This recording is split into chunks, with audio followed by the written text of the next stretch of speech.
안녕하세요. 저는 졸지에 한 아이를 홀로 키우게 된 이혼녀입니다.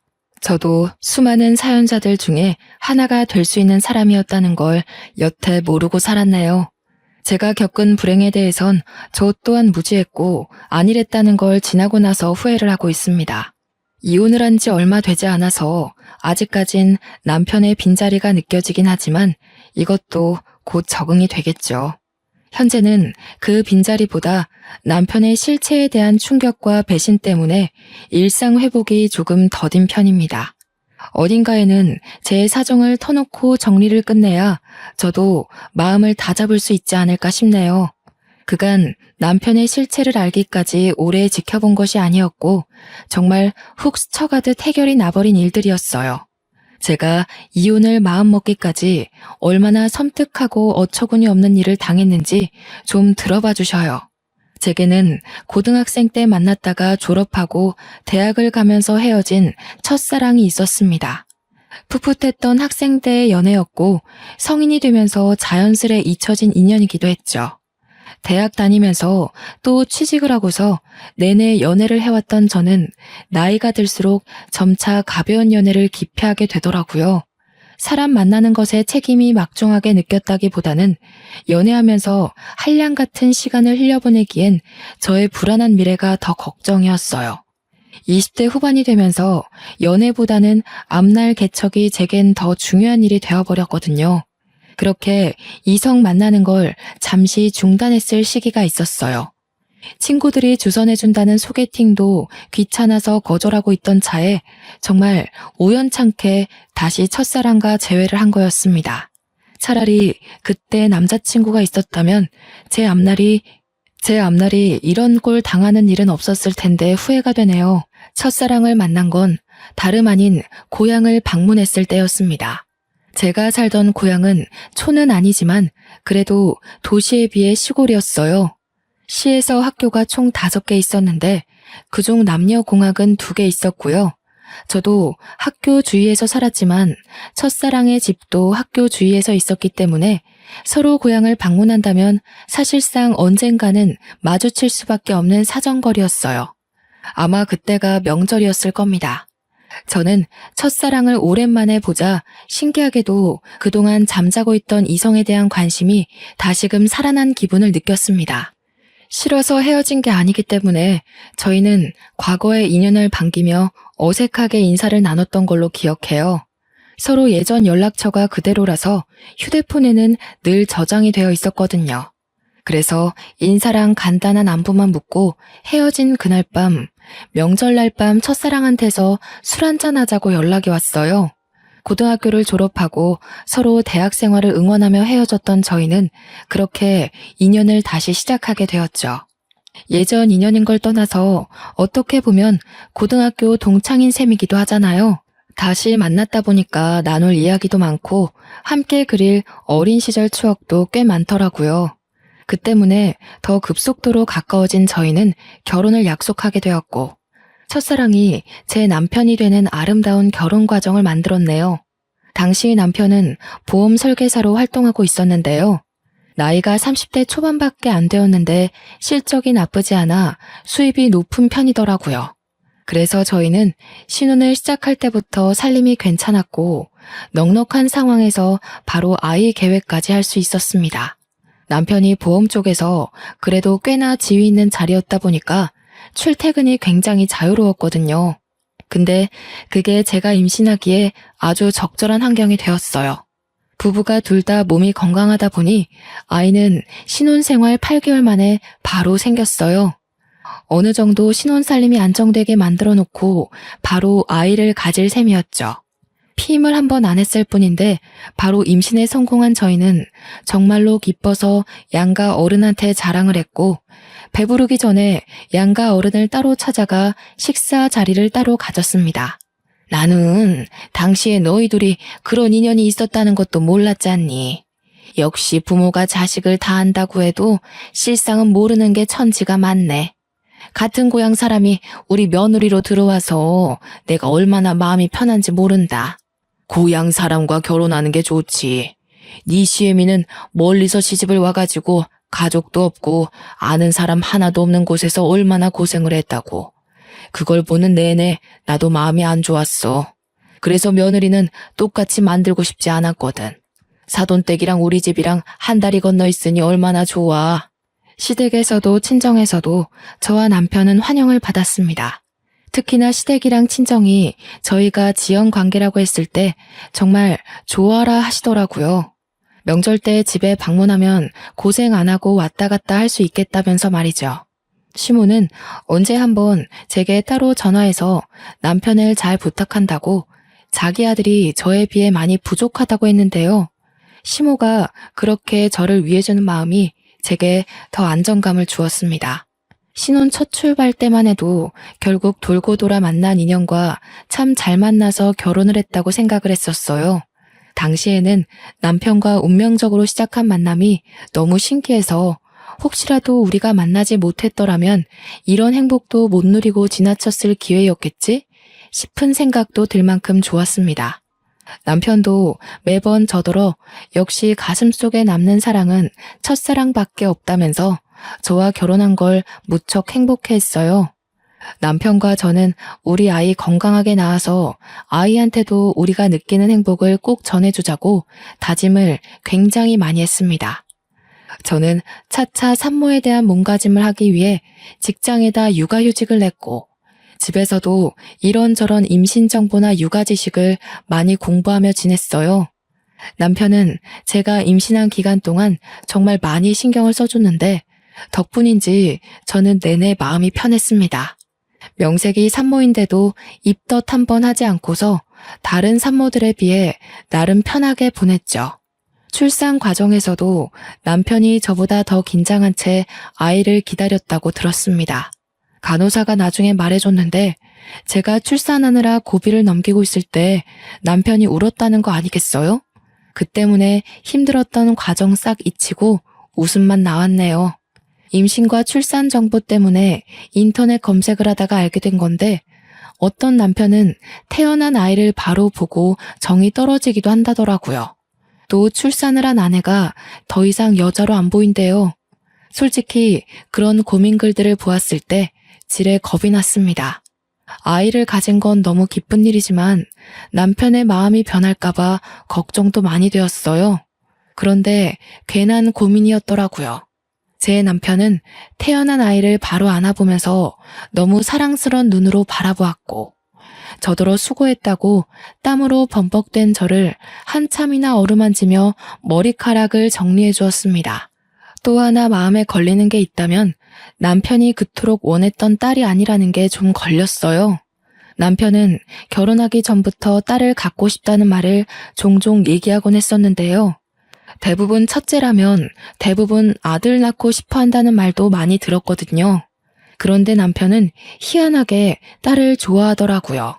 요즘엔 딸이 최고라면서 자기 주변에 결혼한 친구가 있는데 친구 딸이 친구한테 애교 부리는 거 보고 그렇게 끔뻑 죽겠더랍니다.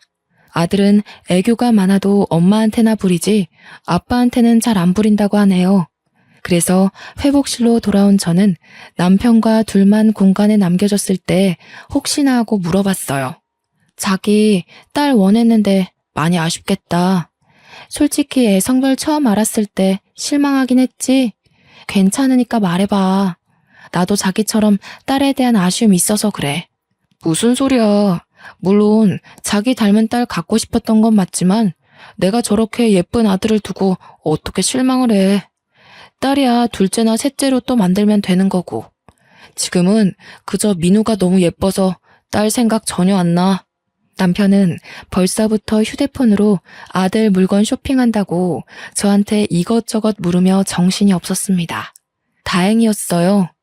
남편이 제가 임신 소식을 알렸을 때부터 딸 소리를 입에 달고 다녀서 당연히 실망했을 거라고 생각했거든요. 생각해보면 제 생각이 어렸던 거죠. 세상에 어느 부모가 자기 원하는 성별의 아이가 안 태어났다고 실망을 하겠습니까? 남편을 보는 제 마음이 너무 작은 그릇이었나 봅니다. 어느덧 아이가 3살이 되고 아들이 어린이집을 가게 될 시점에 제가 직장에 복귀를 하려고 했습니다. 그런데 남편이 무슨 소리 하냐면서 극구 말리더라고요. 벌이가 아쉬운 것도 아닌데 왜 벌써 일하려고 해. 돈은 내가 뼈 빠지게 벌어올 테니까 당신은 당신 몸이랑 아이 생각만 해. 이때만 해도 제가 전생에 무슨 큰 공을 세웠길래 이리 훌륭한 남편을 얻게 되었는지 하늘에 감사할 따름이었습니다. 남편은 그동안 제게 신경을 쓰느라 고객 관리에 소홀할 수밖에 없었는데 그걸 몰아서 처리하느라 갑자기 바빠졌어요. 남편 출퇴근이 되게 자유롭다고 말씀드렸잖아요. 그 때문에 남편은 오로지 고객 시간에 맞춰주느라 자정돼서 집을 나서기도 했습니다. 아이가 어린이집을 다니면서부터 남편이 유독 자정부터 새벽을 들락날락거리다가 아침에 기절하는 경우가 많았어요. 남편이 이렇게 바빠지니 문득 제가 임신한 기간 동안 남편이 정말 일 대신 나한테만 신경을 써주는구나 하면서 미안하더라고요. 아무리 그동안 일에 소홀했다고 해도 그렇지 회사에서 사람을 이렇게까지 굴리면서 일을 시키는 게 좀 너무하다 싶었습니다. 그래서 한 번은 남편한테 물어봤어요. 도대체 어떤 고객이길래 매번 사람을 새벽에 부르고 난리야? 아니, 자기 회사도 좀 너무한다. 그래도 대한민국 복지 요즘 괜찮아지고 있는 실정인데 무슨 이렇게 밤낮 없이 사람을 뛰게 만들어. 아, 몰라. 진짜 피곤한 사람이야. 그동안 일 게을리했으니까 벌 받는 게 마땅하지. 내가 또 좀 잘하는 보험사야? 당신 남편이 고객한테 얼마나 인기 많은 직원인지 모르지? 당신이 무슨 돈 버는 기계도 아니고 어떻게 조정 안 돼? 아무리 그래도 사람이 새벽엔 잠을 자야지. 괜찮아. 나 아직 젊잖아. 한참 젊을 때 바싹 벌어놔야 우리 민우 나중에 하고 싶다는 거 다 시켜주지. 민우만 잘 커주면 나 24시간도 뛸 수 있어. 형편이 어려운 상황도 아닌데 이렇게 부지런한 남편을 보니까 굳이 이러지 않아도 되는데 싶었습니다. 하지만 온전히 남편의 일이었고 제가 감히 터치할 수 있는 영역이 아니라고 생각했어요. 또 남편이 아들 위해서 열심히 일을 하고 애쓰는 건데 거기다 대고 일하지 말고 쉬라고 말릴 수도 없는 격이었고요. 그래서 저는 걱정 대신 내조에 신경을 잔뜩 쓰기로 결심했습니다. 남편이 좋아하는 음식과 기력을 보충할 수 있는 요리를 하루에 한 번씩은 꼭 밥상에 올렸어요. 남편도 저의 정성을 알아주는 건지 매번 힘이 불끈 난다고 안아주고 출근을 했습니다. 아이가 생겼다고 해서 신혼생활은 전혀 방해되지 않았어요. 저와 남편은 늘 서로를 존중하며 연애 못지않게 풋풋한 시간을 보냈죠. 3살의 어린이집을 입학했던 아이가 어느새 5살이 되었을 무렵 저는 첫 학기 학부모 상담이 있어서 아이 하원보다 일찍 어린이집을 방문한 적이 있었습니다. 원장실을 먼저 찾아갔는데 원장님이 다른 학부모와 상담 중이더라고요. 저를 보고 반갑게 인사를 해준 원장님은 잠깐만 기다려달라며 양해를 구하곤 자리를 안내해 주셨습니다. 원장님이 마련해준 다른 테이블에 앉아 차를 한 잔 마시며 우리 아들 새 담임 선생님을 기다리고 있었는데요. 원장실이 워낙 조용하다 보니까 자꾸 남이 하는 상담이 귀에 들어오는 겁니다. 듣자 하니 상담 중인 아이는 이번에 새로 입학하게 될 아이 같았어요. 아빠가 없는 듯 했고 이번에 3살 반으로 들어오려고 입학 상담 중이었습니다. 슬쩍 보니까 딸아이 하나가 엄마 옆에서 혼자 장난감 가지고 얌전히 놀고 있더라고요. 아들도 무척 사랑하지만 저도 딸에 대한 로망이 있기 때문에 자꾸 눈길이 갔는데요. 그러다 아이랑 눈이 마주쳤는데 아이가 동그란 눈으로 저를 한참이나 쳐다보더라고요. 양갈래하고서 분홍색 체육복을 입고 있는 딸아이가 너무 귀여워서 손인사를 해줬더니 아이가 쑥스러워하며 모른 척하다가 다시 저한테 관심 주기를 반복했습니다. 아들만 있다 보니까 딸이 어떤 느낌인지 참 궁금했는데 확실히 아들과는 또 다른 두근거림이 있더군요. 저는 테이블 위에 있는 토끼 볼펜으로 그 아이를 유혹했고 딸아이는 한참 제게 관심을 두고 있다가 곧 의자에서 내려와 제게 다가왔습니다. 정확히는 제가 들고 있는 볼펜에 관심이 있었던 거겠죠. 저는 가까이 다가온 그 아이를 안아서 무릎에 앉히며 토끼 볼펜을 쥐어줬어요. 아이고, 너무 이쁘게 생겼다. 엄마가 머리 묶는 솜씨가 좋구나. 어쩜 이렇게 복숭아같이 예쁠까? 우리 아가는 이름이 뭐예요? 제 말에 아이는 토끼 볼펜에만 신경을 두면서 민주라고 대답했습니다. 벌써부터 말도 곧잘하는 게 딱 봐도 똑 부러진 아이로 클 것 같더라고요. 민주라. 제 아들 이름이 민우이다 보니까 같은 민돌림이라는 생각에 더 정감이 갔어요. 민우라는 이름은 제 이름이 지민이고 남편 이름이 주우인데 저희 이름 끝자리만 따서 만든 이름이거든요. 만약 둘째, 셋째까지 낳게 된다면 남편이 제 이름을 따서 민자 돌림을 하자고도 했습니다. 그런데요, 민주를 계속 구경하고 쓰다듬다 보니까 문득 오묘한 기분이 들기 시작하더라고요. 민주라는 이름 때문에 막상 우리 아들 생각이 나서 아들 얼굴이 같이 떠올랐는데요. 좀 착각일지 모르겠으나 어딘가 모르게 이 딸아이와 우리 아들이 좀 닮은 것 같은 느낌이 드는 거 아니겠어요? 물론 세상에 비슷한 아이 많으니까 그러려니 하려 했습니다. 애들은 자라면서 얼굴이 달라지니까요. 하지만 그게 한번 신경 쓰이기 시작한 후로 저도 모르게 상세히 민주 이목구비를 뜯어보게 되었는데 쌍꺼풀 없는 눈매도 그렇고 콧볼 모양도 그렇고 한쪽만 보조개가 들어가는 것도 그렇고 왠지 먼 사촌이라고 해도 사람들이 수긍하겠다 싶은 거 있죠. 원장님과의 상담이 끝나는지 민주의 엄마가 아이를 찾다가 곧 제품에 있는 아이를 보고서 죄송하다고 사과를 하며 애를 데려갔습니다. 아니에요. 민주가 너무 귀여워서 제가 불렀는걸요. 애가 어쩜 이렇게 이쁜지 모르겠어요. 저도 딸 하나 낳고 싶었는데 민주 보니까 더 그러네요. 이번에 입학하시나 봐요? 네. 제가 둘째를 가졌는데 그럼 첫째를 제대로 봐주기 어려울 것 같아서요. 웬만하면 5살쯤에 어린이집 보내고 싶었는데 애 아빠가 출장이 잦아서 안 되겠더라고요. 아빠가 없는 줄 알았는데 그게 아니라 기러기 가장인 것 같았어요. 하마터면 실수를 할 뻔했지 뭡니까. 그렇게 민주 엄마와 간단히 안면을 트고서 저도 상담을 마친 뒤 우리 아들과 같이 하원을 했습니다. 아들한테 떡볶이 한 컵을 사주고 집에 들어갔는데 도착하자마자 신발장 앞에 있는 남편과 마주쳤어요. 남편이 집에 있는 줄도 몰랐습니다. 깜짝 놀라서 언제 왔냐고 어디 가냐고 하니까 업무용 태블릿을 깜빡해가지고 집을 지나가는 길에 잠시 들러서 챙겨간다고 왔다네요. 그러고는 바빠서 얼른 가봐야 된다고 하길래 조심해서 가라고 저도 급히 배웅을 했죠.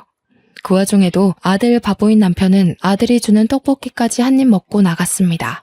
남편 바쁜 거야 우리 아들이 어린이집을 다니기 시작할 때부터 그랬으니까 그러려니 생각하고 넘겼어요.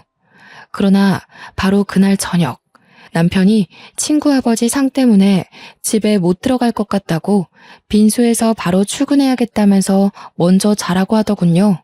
친했던 친구의 아버지 상인데 결혼한 친구도 아닌데다가 외동이라서 친구 혼자 빈소를 지켜야 된대요. 그래서 남편이랑 다른 친구들이 도와주기로 했다고 합니다. 그랬구나. 당신 오늘도 얼마 못 자고 출근했잖아. 무리되지 않게 시간 나면 눈 좀 붙여. 친구분들이랑 돌아가면서 도와줘도 되니깐. 잠도 못 자고 출근하다가 혹시 졸음운전으로 사고 날라. 알겠어. 민우랑 밥 먹고 내 걱정은 하지 말고 자. 혹시나 집에 들릴 수 있으면 들어갈게. 참, 민우가 동물원 가고 싶다고 하더라고. 이번 주말에 시간 빼놓을 테니까 당신도 알고 있어. 가정도 챙기고 자기 마누라도 아들도 잘 챙기는 남편이라 저 또한 남편의 안위가 늘 걱정인 사람입니다. 남편의 친구라는 사람은 저도 모르는 사람이 아니었기 때문에 더더욱 마음이 갔고 남편의 자처를 이해할 수 있었어요. 그래서 저도 그 전화를 끊고 내내 마음이 안 좋았죠. 왜냐면 아버지 상을 당한 남편 친구는 예전에 한번 남편이 친구들 만나 술 마시고 뻗는 바람에 만난 적이 있었거든요. 혹시 또 언제 무슨 일이 생길지 몰라서 제가 그때 그 친구와 연락처를 주고받았었어요. 그때 몇 번 안면 트고 말을 텄던지라 막상 저 또한 아버지 상을 모른 척하는 게 솔직히 마음에 걸렸습니다. 몇 번을 고민 끝에 바쁠 테니 문자라도 남길까 싶어 결국 연락을 했는데요. 그런데 생각보다 빨리 날라온 친구의 답장에서 저는 한동안 머릿속이 텅 비어졌습니다. 남편 친구가 전혀 제 말을 이해하지 못하는 거 아니겠어요? 저한테 영문 모르는 답장을 잔뜩 보내더니 오히려 제 말에 남편 친구가 놀라서 전화를 걸어오지 뭡니까? 아버지 상이라뇨? 제 아버지 돌아가신 지가 언젠데요. 어디서 갑자기 그런 말을 들으셨어요? 설마 형준이 그 자식이 그래요? 당황한 저는 남편 친구에게 말을 버벅대며 상황을 설명해 주었습니다. 그랬더니 남편 친구가 오히려 당황하면서 나중에 다시 전화 주겠다고 끊어버렸어요. 그러곤 시간이 지나도 연락이 안 왔습니다. 혹시나 싶어 남편한테 전화를 걸었더니 통화 중이더라고요. 한참 나중에 남편 친구에게 날라온 문자에는 제 남편이 자기 아버지 상이 아니라 다른 친구 아버지 상을 착각해서 말한 것 같다는 내용이 나열되어 있었습니다. 얼마나 정신이 없으면 이런 걸 헷갈릴 수 있는 건가요? 남편의 착각이 이해되지 않아서 남편 친구 문자에 답장을 못하고 있었으나 결국엔 믿을 수밖에 없었습니다. 제가 이걸로 물고 늘어지면 상을 당한 친구의 입장도 난처할 거 아닙니까? 친한 친구의 아버지가 돌아가신 거니까 정신이 없었을 수도 있겠다 생각하며 그렇게 최대한 애써 이해하는 쪽으로 마음을 다잡고 있던 중이었습니다. 그때 아들이 태블릿 하나를 들고 오면서 게임 틀어달라고 졸랐는데요. 그 태블릿은 남편이 업무 볼 때 늘상 들고 다니는 거였어요. 저는 남편 친구한테 죄송하다는 문자를 쓰다 말고 놀라서 아들을 잘 설득해 태블릿을 다시 빼앗았습니다. 그런데 남편이 분명 낮에 태블릿 챙겨간다고 집에 들렸지 않습니까? 어째서 이게 아들 손에 있는 걸까요? 남편이 쓰는 태블릿은 이거 하나인 걸로 알고 있는데 남편이 집에서 챙겨갔다는 기계는 뭘까요? 그날따라 이해 안 되는 남편의 태도가 많았습니다. 때마침 번쩍하고 켜진 태블릿 화면에는 저는 깜짝 놀라고 말았습니다. 웬 아이 얼굴이 있었는데요. 당연히 그 사진의 주인공은 우리 아들이었어요. 그런데 제가 놀랐던 건 잠금 화면이 아니라 내부 화면이라는 거죠. 손가락으로 살짝만 건드려도 잠금 화면이 넘어가는데 남편은 귀찮아서 기기에 잠금을 걸지 않거든요. 그렇게 쉽게 잠금 화면을 열고 다시 들어갔더니 우리 아들이 아닌 웬 어린 여자아이의 사진이 담겨 있는 겁니다. 그 여자애는 제가 어디서 유심히 봤던 아이의 얼굴이었어요. 바로 낮에 원장실에서 봤던 민주라는 딸아이였죠. 이 아이 사진이 왜 여기 있을까는 제게 긴 고민이 되지 않았습니다. 민주 사진을 보자마자 민주의 얼굴이 다시 떠올랐는데 왜 그렇게 정감이 가고 익숙한가 했더니 우리 아들이 아닌 제 남편과 이목구비가 똑 닮은 거 아니겠습니까? 그걸 깨닫는 순간 제 머릿속 회로는 남편의 모든 모습을 의심하기 시작했고 온몸의 털이 바짝 솟았습니다. 대체 이게 무슨 의미일까요? 왜 제 남편과 이 여자애가 닮았으며 왜 남편 태블릿에 이 딸아이의 사진이 저장되어 있는 거죠? 민주는 저도 낮에 어린이집에서 본 게 처음이었어요. 남편이 민주 사진을 갖고 있다는 건 저보다 더 먼저 민주를 알고 있어야만 가능한 일이지 않습니까?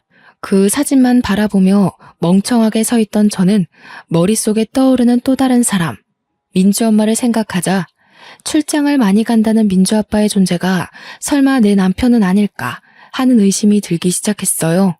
한번 꼬리를 문 의심은 걷잡을 수 없이 번져갔고 저의 온 머릿속을 지배하고 말았습니다. 저는 남편 곁에서 언뜻 봤던 고객 정보 데이터를 찾아 들어갔어요. 민주 엄마의 이름을 모르니까 수많은 정보를 뒤져도 찾기가 쉽지 않더라고요. 그러다 정말 기가 막히게 제게 하나의 목록이 눈에 들어왔는데 아기 실비보험으로 등록된 민주 이름이었습니다. 그걸 눌러보니 아이 개월수상 제가 알고 있는 그 민주가 맞는 듯 했어요. 저는 그걸 휴대폰으로 찍고 그곳에 적힌 주소를 당장 찾아갔습니다. 어처구니 없었던 건 주소가 참 익숙하더군요. 이 여자 동네가 우리 고향이지 뭡니까? 심지어 제가 학교 다닐 때 지나가면서 많이 봤던 그 아파트더라고요. 저는 친정에 먼저 들려서 아들을 맡기고 그곳을 찾아갔습니다. 경비가 없는 아파트였기 때문에 여자 집 대문 앞까지 들어온 건 어려운 일이 아니었어요. 하지만 막상 초인종을 누르는 게 겁이 났습니다. 당시에는 이걸 누르는 순간 행복했던 제 결혼 생활이 산산조각 날 게 두려웠거든요. 눌렀는데 만약 진짜 남편이 여기서 나오면 어쩌나, 친구 아버지 상을 당했다는 게 거짓이면 어쩌나, 그럼 나랑 내 아들은 앞으로 어찌 살아가야 하나 여러 가지 걱정이 들면서 눈앞에 닥친 현실을 부정하려고 망설였던 것 같아요.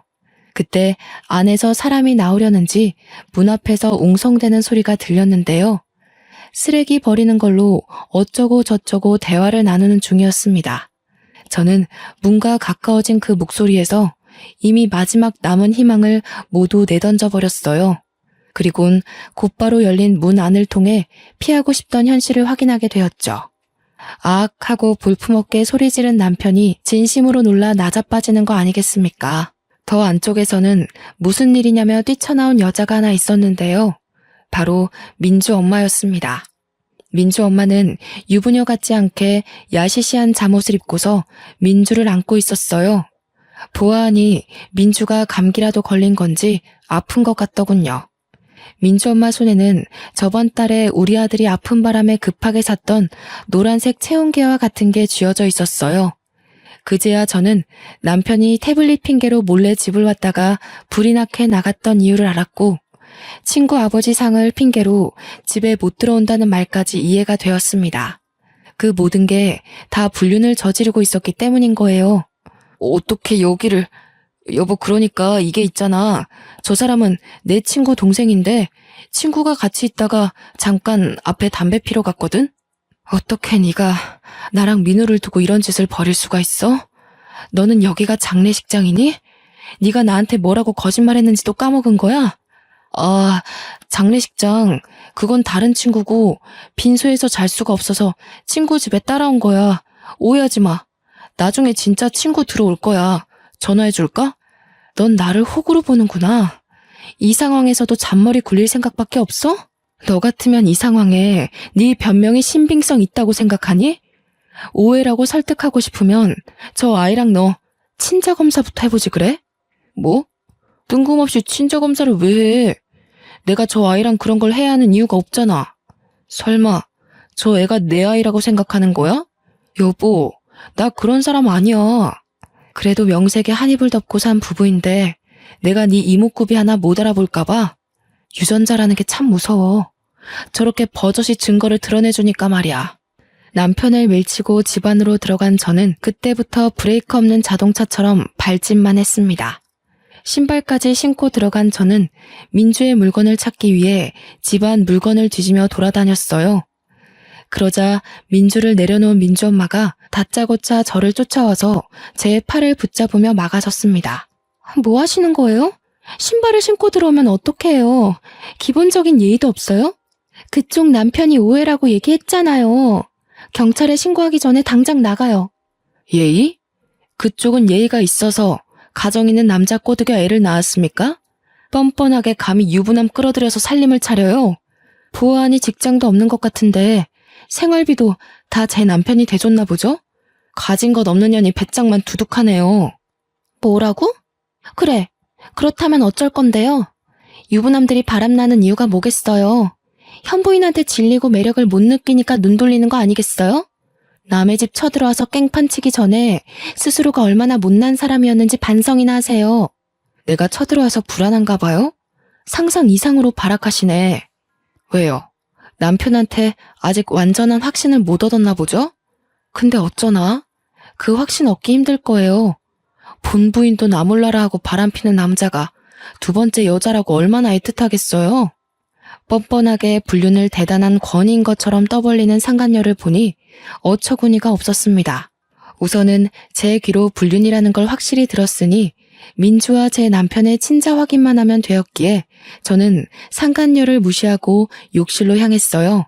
민주 칫솔로 보이는 작은 걸 가지고 바로 나왔죠. 그러자 상간녀가 제 손에 있는 걸 빼앗으려고 저를 붙잡더라고요. 저는 그대로 상간녀의 뺨을 후려치며 넘어뜨렸습니다. 애 생각해서 이 정도만 손 쓰는 줄 아세요. 불륜녀라니. 애한테 부끄럽지도 않아요? 당신들이 잘못한 일을 왜 아무것도 모르는 저 어린아이가 감당하게 해요? 어른으로서 쪽팔린 줄 알아야지. 그래봤자 형준 씨는 우리 민주를 더 좋아해요. 형준 씨가 우리 민주를 얼마나 끼고 도는지 모르죠? 당신 집에 아들밖에 없으니까 귀가할 맛이 안 난다고 그럽디다. 아, 그래요? 딸 이름이 민주라고 했죠? 근데 그거 아시나 모르겠네. 제 아들 이름이 민우인데. 제 이름 지민이랑 남편 이름 주우를 따서 지은 이름이거든요. 혹시 남편이 먼저 나서서 민주라고 짓자 하지 않던가요? 보니까 그것도 내 이름이랑 남편 이름을 따서 만든 이름 같은데요. 사실 이건 확실한 정보가 아니었고 단지 제가 어림잡은 추측이었지만 놀랍게도 제 말이 진짜인가 보더라고요. 다른 건 모르겠고 남편이 민주라는 이름을 고집했다는 것만큼은 사실 같았습니다.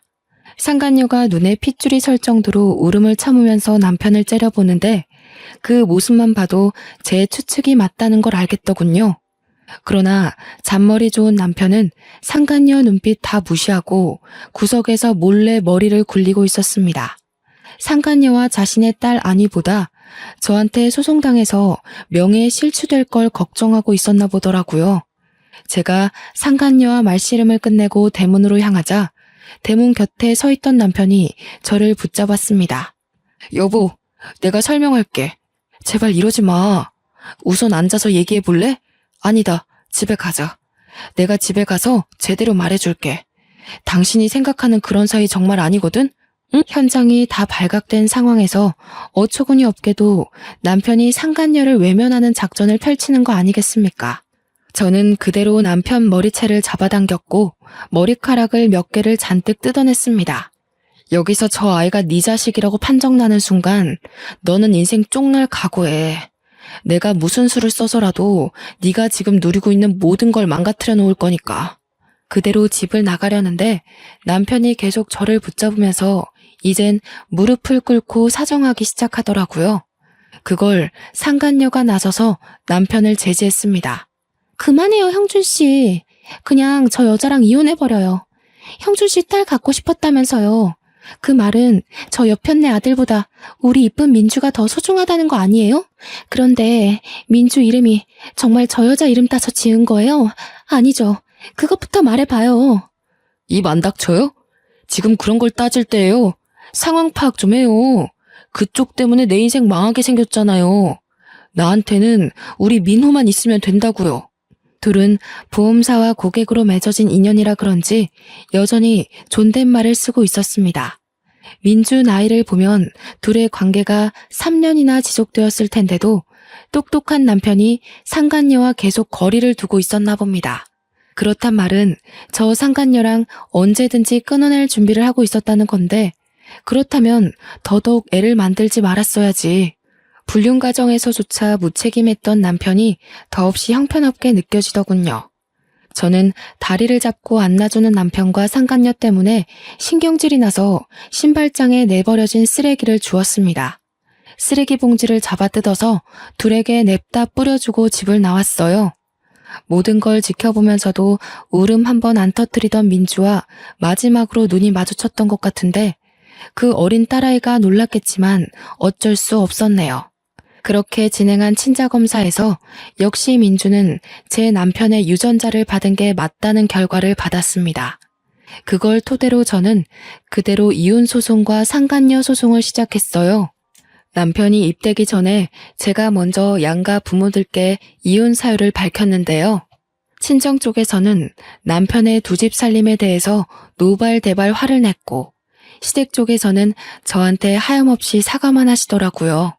시댁의 저 자세를 보고서 아들 하나 잘못 둔 탓에 시부모가 괜히 노후에 고생한다고 생각했네요. 우리 아들이 부족하다 했는데 결국 너한테 그런 몹쓸 짓을 했구나. 애미 된 사람으로서 참 부끄럽고 면목이 없다. 그래도 민우를 두고 너희가 어떻게 갈라서니? 그 어린 것이 무슨 죄가 있어서 부모를 잃어야 돼. 저도 민우 때문에 생각 많이 해봤는데요. 어머님 생각도 일리가 있지만 한편으론 그런 아빠가 있다는 게 오히려 민우한테 상처가 될 수도 있는 거잖아요. 어머님 아버님께서 저한테 잘해주신 거 압니다. 그래도 대놓고 저를 농락한 남편을 어떻게 믿고 살겠어요. 같은 여자로서 어머님이 제 마음 헤아려 주실 거라 생각할게요. 그날을 마지막으로 저는 시부모에게 오는 연락을 한 통도 받지 않았습니다. 가끔씩 문자로 손주 사진이라도 좀 보내달라고 부탁하시는데 그 연락마저 안 받고 있어요.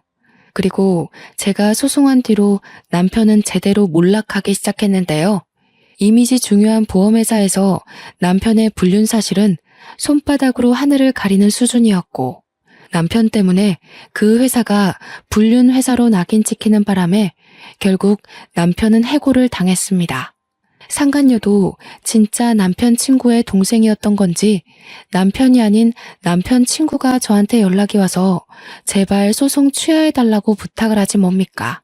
자기가 여동생 교육 똑바로 시키겠다고 집에 형편이 어려워서 위자료 내려면 빚까지 내야 된다고 하더라고요. 제가 소송을 취하해주면 그 상간녀는 평생 반성도 안 하고 제 욕만 하면서 살 거 아닙니까? 남편도 빼앗겨, 아이 아빠도 빼앗겨, 가정도 빼앗겨. 이 상황에 돈이라도 챙겨야 되지 않겠냐고 욕심내는 사람 따로 있고 호구 잡히는 사람 따로 있냐고 했더니 남편 친구가 아무 말도 못하는 거 있죠. 한날은 신혼집의 마지막 짐을 정리한다고 방에 있었는데 바깥에 혼자 있는 줄 알았던 아들 쪽에서 어떤 말소리가 들리더라고요.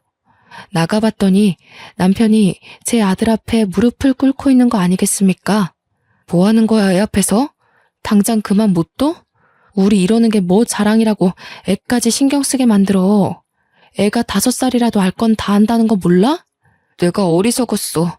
딸이 좋아서 그랬던 게 아니야. 그냥 나도 모르게 마음이 흔들렸어.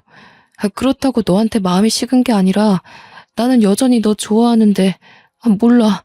왜 그랬는지 모르겠어. 왜 그랬는지 모르겠는 그 마음이 당신 본성이라는 거야. 당신은 지금 아니더라도 언제든지 눈 돌렸을 사람이고 나도 민우도 그런 남편, 그런 아빠는 필요 없어. 마지막 짐을 담은 캐리어를 끌고서 아들을 데리고 그냥 집을 나와버렸습니다. 짐을 다 챙긴 건 아니었어요. 그렇다고 대단한 물건을 두고 온 것도 아니라서 미련 없이 나와버렸네요. 아들한테는 저와 남편이 이렇게 갈라서고 부딪히는 모습 최대한 안 보여주려고 했는데 혹시나 아들에게 큰 트라우마로 남는 건 아닐지 걱정이 되더라고요. 앞으로 이혼 가정의 아이는 어떻게 키워야 잘 키울 수 있을지 많이 공부해야 될 것 같습니다. 그렇게 저는 잔뜩 받은 위자료와 재산을 챙겨 아들 데리고 친정으로 갔어요. 참, 제가 유치원에 가서 우리 아들 퇴소 처리를 할 때 상간녀에 대해서도 원장님께 알려드렸거든요. 원장님이 깜짝 놀라시면서 마침 제가 오면 물어볼 게 있었다고 했는데요. 그렇지 않아도 민주 어머님께서 아버님 전화번호라고 적어둔 연락처가 있었는데 희한하게 익숙한 번호더라고요. 그래서 찾아봤더니 민우 아버님 번호랑 똑같이 뭐예요. 저는 혹시 민우 아버님께서 번호를 바꾸시고 그 번호를 민주 아버님이 쓰시는 건가? 그런 생각까지 하면서 안 좋은 사실을 부정하려고 했거든요. 그랬군요. 정말 창피해서 고개를 들 수가 없네요. 원래 이런 사실은 소문 안 났으면 좋겠어요. 제가 민주 엄마 얘기를 해드린 건 혹시 민주 엄마로 인해서 다른 피해자가 생길까봐 그래요. 이미 민주 엄마가 입학 신청을 해버렸는데 제가 괜히 원장님 곤란하게 만들었죠? 곤란하긴요. 전혀 아닙니다. 용기 내서 말씀해 주신 거 감사해요. 괜히 묻어뒀다가 다른 학부모님들이 아시게 되면 그때 상황은 더 커지는 거잖아요. 원장인 입장에서 그렇게 둘 수는 없지요. 저는 마지막으로 담임 선생님과 인사를 한 뒤 유치원을 나왔습니다. 아이 유치원 졸업 때까지는 고향집에서 지내게 될 것 같은데 시댁이 그쪽에 있다 보니까 언젠가는 남편을 만나게 될 게 좀 불안하더군요. 그렇다고 수십 년을 이곳에서 지낸 친정 부모더러 이사를 가자고 할 수도 없지 않습니까? 더군다나 부모님이 이 고향 지역에 굉장한 애착이 있으시거든요. 번잡한 시내가 싫어서 한적한 끄트머리 동네에 살고 있다는 걸 알기 때문에 고민이었죠. 그렇다는 고민을 언제 한번 친정 부모님께 말한 적이 있었는데 저는 그것에 대해 이사를 고집하고자 말씀드린 게 아니거든요. 그런데 친정 부모님께서 어느 날 아파트 한 채를 보고 오더니 팜플렛을 보여주는 겁니다. 저기 앞에 도성국에 넘어가는 언덕이 있지? 왜? 너 결혼 인사 왔을 때 공사 시작했었잖아. 거기 아파트 이번에 다 만들어졌는데 구조가 너무 예쁘게 생겼더라고. 그러니까 민우 걱정 때문에 종일 그렇게 앓지 말고 이사 가자. 너 민우 애비 때문에 내내 밥도 제대로 못 먹고 있잖아. 민우를 어떻게 할까 싶어가지고. 역시 엄마라는 존재는 전지전능한 게 분명하다고 느꼈습니다. 제가 힘들까봐 우리 아들을 신경 써서 봐주는 아빠한테도 고마웠지만 딸의 마음을 들여다봐주고 알아채준 엄마에게 무엇보다 든든한 기운을 받았어요. 제가 제 아들의 변화를 하나하나 유심히 관찰하는 저처럼 엄마도 자식인 저의 마음을 상세히도 지켜봤나 봅니다. 이사라고 해봤자 같은 동네였지만 저는 전 남편 집과 거리가 멀어지는 것만으로도 충분했어요. 원래 집에서 40분 걸리는 거리를 일부러 버스를 타고 이곳으로 오지 않는 이상 마주치긴 어려워진 셈이거든요. 그렇게 저는 본격적인 이사 준비에 들어갔고 거하게 받은 위자료와 본래 집 팔아 챙긴 돈 덕분에 새 집으로 옮기는 건 문제되지 않았습니다. 당분간은 제가 취직을 하고 자리를 잡기까지 고향집에서 지낼 생각이에요. 그때쯤이면 아이도 학교를 가게 되겠죠? 남편은 이사 가기 전에 저희 집을 찾아갔었는지 또 문자가 왔더라고요. 아직까지도 제발 자기 한 번만 용서해달라고 비는 중입니다. 사람이란 자고로 실수를 할 수밖에 없다고 하나 분류는 예외여야 되는 게 아닌가 싶어요. 손버릇, 술버릇, 바람버릇 이거 세 가지는 실수라는 말이 통할 수 없는 것들이라고 봅니다. 당연히 용서해줘도 안 되는 버릇들이고요. 저는 용기 있게 남편과의 연을 끊어가려 노력 중이지만 가끔씩 제가 과연 잘하고 있는 건가 흔들릴 때가 있습니다. 그래도 엄마라는 사람이 굳건해야 제 아들도 아빠 없다는 불안감 없이 씩씩하게 자라주겠죠. 그 유일한 생각이 저를 심지궂도록 힘을 주는 이유입니다. 정말 사연을 쓰면서도 당시의 잔상 때문에 몇 번이고 소름이 돋았습니다. 도대체 세상에는 얼마나 많고 다양한 불륜이 존재하는 걸까요? 제가 결혼하기 전 불륜 사연을 정말 많이 봤거든요. 남편이란 작자가 바람을 필 때 어떤 표정과 태도를 취하는지도 지나가는 식으로 봤었는데 역시 직접 당하는 순간 모든 게 백지 상태가 되어버리네요. 제가 지금까지 들려드린 불륜 사연, 저는 어디에서도 들어보지 못한 전개였는데 혹시 다들 비슷한 사연자 보셨을까요? 남편 닮은 애를 보고 불륜을 눈치채게 된 또 다른 사연자 이야기를 들은 적이 있다면 좀 알려주세요. 그 사람은 어떻게 대처를 하셨는지 문득 궁금합니다. 화가 나서 키보드를 마구 두들겼다 보니 어느새 인사말을 전할 때가 왔네요. 모두에게 화창한 앞날만 가득하길 바라면서 저는 이만 글을 마치도록 하겠습니다. 감사합니다.